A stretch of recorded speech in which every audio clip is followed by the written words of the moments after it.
Vous avez vu le titre. La petite histoire derrière cette vidéo, c'est que ça fait pas mal de temps que je me dis, j'avais essayé de faire des macarons il y a des années, et je sais pas pour une raison ou pour une autre ça avait foiré, et je me dis j'avais jamais retenté parce qu'il y avait beaucoup de contraintes, j'avais vu que c'était compliqué et tout, et je me suis dit, ok, t'as deux options, soit t'essaies de faire des vrais macarons, comme on voit à la télé, comme on voit dans les boutiques, en faisant le truc vraiment carré, propre, bien comme il faut, c'est pas forcément moi, soit tu vas chercher une recette. Peut-être, voilà, le mot rustique va très bien. Et j'ai trouvé, dans un livre de cuisine de 1700 et quelques, je vous mets les références parce qu'on y a accès gratuitement, c'est des œuvres historiques, hein, c'est pas. Ouais, une recette de 1750 de macarons, la recette la plus courte que j'ai jamais vue. Je vous la mets à côté en même temps et je vais la lire avec vous. Donc, franchement, c'est pas mal. Piler une livre d'amandes douces. Ok, donc déjà, il y a un problème de conversion, mais bon, voilà, soit. Arroser, ouais, ça ressemble à des F, les S, hein. Arrosez-les de blanc d'œuf. Quand elles sont bien pilées, donc les amandes, mettez-y autant de sucre en poudre avec 3 ou 4 blancs, 3 ou 4 blancs d'œufs fouettés, ok, donc des œufs en neige, hein. Battez bien le tout ensemble et dressez vos macarons sur du papier et faites cuire au four très doux. Ça, c'est mon genre de recette où il y a suffisamment d'instructions pour savoir à peu près ce qu'on va utiliser, mais sans plus. J'aimerais bien reprendre des vieilles recettes, voir un petit peu, voir d'où on est parti pour en arriver jusque là. Par exemple, le macaron qu'on imagine, c'est pas celui-là. Et pourtant. Hein. Donc voilà, je vous laisse à la recette. Normalement, pour en avoir goûté un il y a quelques instants, c'est super bon. Pour cette recette, on n'aura pas besoin de beaucoup d'ingrédients, d'autant plus que, vu que je prends la version rustique, ça devrait être plus simple. J'espère au moins aussi bon. Donc, 3 ingrédients. Du sucre, des œufs, seulement les blancs, et des amandes que j'ai pu faire torréfier. Une partie d'amande et une partie de pistache. Parce que, quitte à suivre une recette très simplifiée, autant que j'y ajoute un petit peu ma pâte. Dans la recette, il est marqué 1 livre d'amandes.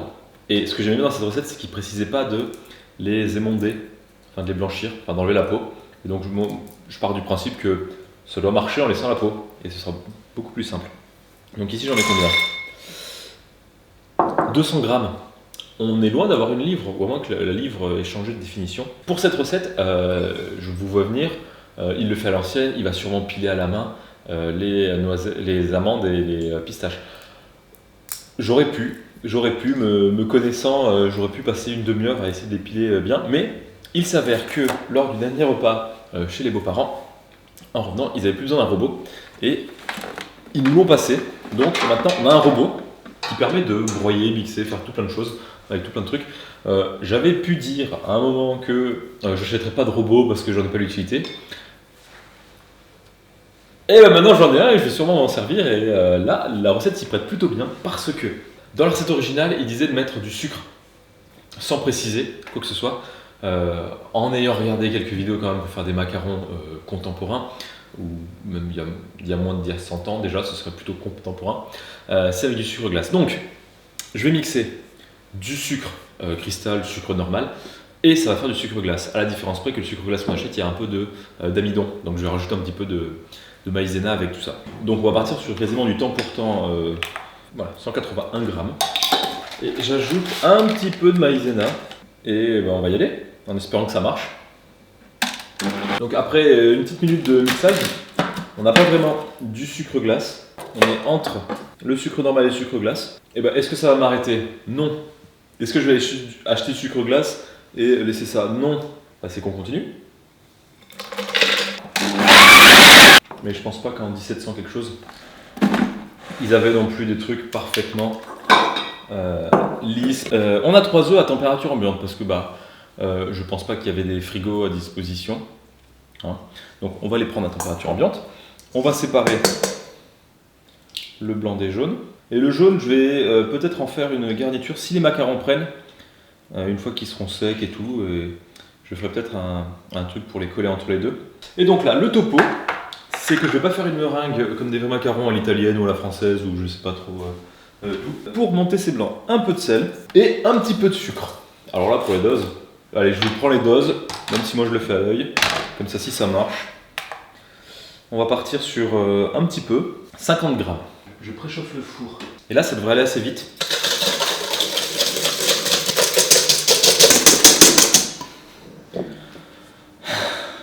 Je pense que c'est ce que les gens qui s'y connaissent appellent le bec de je sais pas quoi, d'oiseau j'imagine. Donc là, ça m'a l'air bon. Évidemment, je vais pas mettre de colorant. Et je sais pas si je vais mettre tout ça. On va y aller en plusieurs fois, on verra ce que ça donne. Évidemment, j'ai pas de maryse. Hein. Allez, encore un petit peu. Voilà, je pense que je vais m'arrêter là.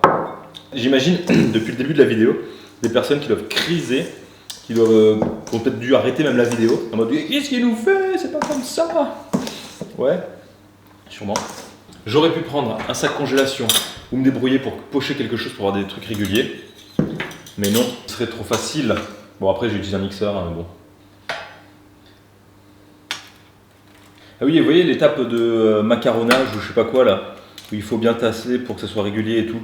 Je crois, de ce que j'ai cru voir, ça marche quand on a de la meringue bien faite, mais qu'on a juste quasiment des œufs en neige un peu sucrés. Faut pas le faire. Peut-être que je l'ai fait un peu trop gros et pas assez espacé. Au pire. Est-ce que c'est comme ça qu'ils font les pros? Je vais pas non plus laisser croûter. On va partir dans le four pour le temps qu'il faut. Ça aurait peut-être été mieux que je les mette en quinconce dès le début. Est-ce qu'on aura des macarons ronds? Non. Donc on aura des macas informes. Oh, celui-là il est presque beau. Peut-être que j'aurais pu, voilà, comme ça. Et non. Là on dirait une crotte. On tourne, on tourne, on tourne, on tourne, on tourne. Et là, hop. Moi je dis on est sur du presque. Pensez bien que je vais le mettre sur la grille. Hein. On va pas se formaliser pour si peu. Ils seront rayés au fond. Et ben ils seront rayés au fond, hein, par la cuillère. À chaque fois on tasse, on tasse, on tasse. Donc les premiers sont à peu près bien gonflés. Les derniers sont beaucoup plus plats et liquides. C'est la vie, ma petite Lucette. Allez, au four. Donc là, ce qui va se passer, c'est que je vais ouvrir le four pendant que les autres sont en train de cuire. Ça va être le bordel pas possible. Mais j'avais cru entendre qu'il faut de temps en temps ouvrir pour pas que le four reste trop humide. Donc je me dis, allez, c'est fait pour. Qu'est-ce qui me restait dans les placards pour essayer de faire quelque chose au milieu? Une petite garniture un peu fraîche, pas trop sucrée parce que je pense que la pâte est un peu trop sucrée. Peut-être, peut-être pas. Donc j'ai 2 clémentines qui ne sont pas bio, un citron kilé et un peu de jus de citron. Donc je pensais faire un petit peu comme un appareil à comment ça s'appelle, tarte au citron meringuée, en zestant un petit peu, enfin en zestant, en râpant. Hein. Il commence à être un peu sec ce citron. Comme ça je pourrais utiliser les jaunes d'œufs parce qu'à chaque fois on se dit oui, on a pas mal de recettes. On voit parfois oui, les jaunes d'œufs vous les utiliserez après. Ouais, mais c'est chiant. C'est pas pratique de se dire bon, qu'est-ce que j'en fais? Oh merde, j'ai des jaunes d'œufs, voilà. Alors moi j'aurais été presque du principe de mettre les jaunes d'œufs avec les macarons. Parce que bah pourquoi pas. Faut que je presse ça. Est-ce que j'ai un presse-agrumes? Je ne pense pas. Juste prendre ça et on va presser à la main. Parce que j'ai pas envie de tout nettoyer après. Comme ça après j'enlèverai. Ah ça pique, j'ai des bobos sur les mains. On va rajouter un petit peu de jus de citron. Mettre cette préparation. Du sucre. Et on va faire chauffer ça. Donc pendant que le jus chauffe, le jus de fruits, hein, je vais rajouter un petit peu de maïzena. On a le mélange qui est chaud. Une cuillère sale. J'en ai pas mis par terre, c'est parfait. Je pourrais vivre un jour de plus. On va la refaire chauffer, en espérant que j'ai mis assez de maïzena. Allez, on met ça sur le feu, on remue tout le temps, jusqu'à ce qu'on ait quelque chose qui tienne la route. Voilà, c'est prêt, enfin, peut-être un peu liquide. En refroidissant, ça devrait un peu plus figer, j'espère. En tout cas, c'est super bon, ça a vraiment ce goût de tarte au citron meringuée. Voilà la fournée qui était au-dessus, qui a cuit en premier. Cuit comme ça, c'est pas assez cuit, trop cuit, je sais pas. Trop cuit, je pense pas. Pas assez cuit, il y a moyen. Donc, je vais laisser l'autre fournée cuire un peu plus. Mais ça devrait être bon, il n'y a pas de raison. Que si j'en prends un autre de l'autre fournée, on a quelque chose qui est quand même plus homogène, plus sympa et tout. Voilà. Donc, je vais m'entraîner à fourrer cela. Donc là, on voit là, il y a pas mal de creux. Limite, il manquerait pas mal de choses. Est-ce que... Mais oui, les deux ont parfaitement la même taille, la même forme. Il y en a peut-être beaucoup là. Et voilà, un bon gros macaron. On va essayer de le poser là. Il glisse un peu. Je vais en faire quelques autres, mais en les remplissant d'être un petit peu moins quand même. En tout cas, le côté rustique est bien maîtrisé. Ouais, c'est juste moche. Non, non, rustique, rustique. C'est pas les petits macarons qu'on mange en une bouchée. Hein. Il se peut que ce soit des gros macarons, mais c'est pas forcément plus mal. Donc soit simple coque que je garnirai peut-être plus tard, mais on pourrait les manger comme ça. Parce que moi, les premiers macarons que j'ai mangés, c'était des macarons à coque simple de Sceaux, un petit village au sud de la France. Donc pour moi, le macaron, c'est ça. Juste une coque nature qu'on mange comme ça, comme un biscuit, un petit peu comme les amaretti ou je sais pas quel biscuit italien qui est en gros les mêmes bases. Normalement, ça se mange mieux, pas le lendemain, mais quasiment, je crois. Le temps que la crème puisse un petit peu humidifier le biscuit et que tout puisse un peu bien se mélanger. Mais depuis que je les ai fait, on dirait vraiment une palourde. Mais bon, j'ai envie de les goûter. Ben voilà, hein.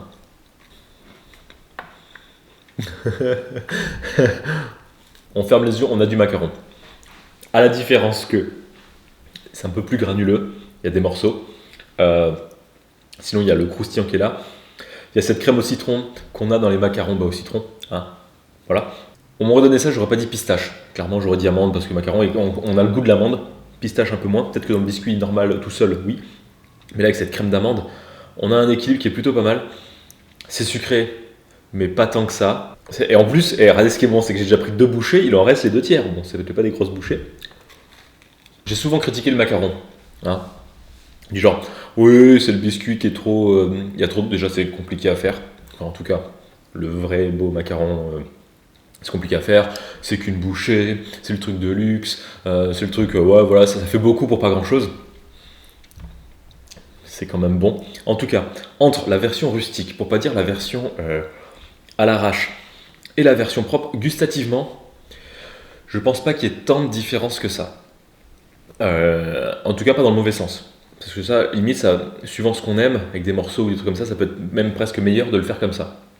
D'un point de vue visuel, c'est affreux. Voilà, on verrait pas ça dans une petite boutique parisienne, dans un petit sachet, avec des trucs transparents, avec c'est pas de toutes les couleurs et tout. Mais à faire, c'est ultra simple. C'est super bon. Et je pensais pas que ça marcherait du premier coup comme ça. Au four, bien regardé, ça va dépendre. Vous avez vu dans la recette que j'ai prise, à four modéré ou à four doux. Voilà, 180 degrés, une petite demi-heure en ouvrant de temps en temps. Ça dépend si on les veut secs ou on les veut moelleux. Je sais pas s'il y a, il y a sûrement un standard universellement accepté. Mais voilà, donc voir, à un moment j'ai baissé la température, j'ai remonté, j'ai refait en chaleur tournante pour aérer, pour que ça sèche un petit peu. À la fin, on a des biscuits qui sont peut-être un peu secs. Voilà, c'est un petit peu ce côté presque meringue, presque, hein, entre le biscuit et la meringue. Est-ce que c'est ce qu'il faut? Est-ce que c'est ce qu'il faut? Je ne sais pas. En tout cas, c'est bon. Et moi, cette recette m'a bien plu parce que elle n'est pas trop compliquée à faire. Elle pardonne pas mal d'approximations parce que quand même, c'est une recette de macarons où j'ai pas pesé grand-chose et c'était pas il faut 67 grammes de blanc d'œuf.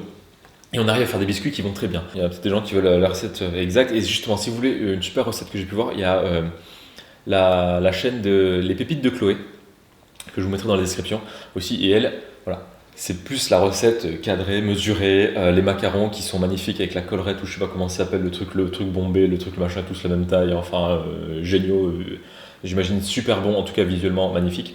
Voilà, donc voilà, la version rustique, et si vous voulez voir une vraie version, allez-y. Voilà, et il y a plein d'autres gâteaux, de trucs super sympas. Moi je vais l'apporter à un couple d'amis. Ça, je me garde de côté. Il me reste de la crème, je vais sûrement les fourrer aussi. Et juste pour ceux qui s'inquiétaient de mon absence pendant 2-3 semaines, je crois que c'est plutôt 3 semaines, j'étais malade un petit peu de temps. Après, j'étais un petit peu en mode bon, je sais pas trop quoi faire. J'avais 2-3 idées, j'ai filmé 2-3 recettes. Et après, ça m'a pas plu donc je les ai pas montées. Voilà. Voilà, je vais essayer de reprendre. Là, c'est les vacances donc j'aurai peut-être un peu plus de temps pour filmer. On va voir. Et je vous dis merci beaucoup et à très bientôt.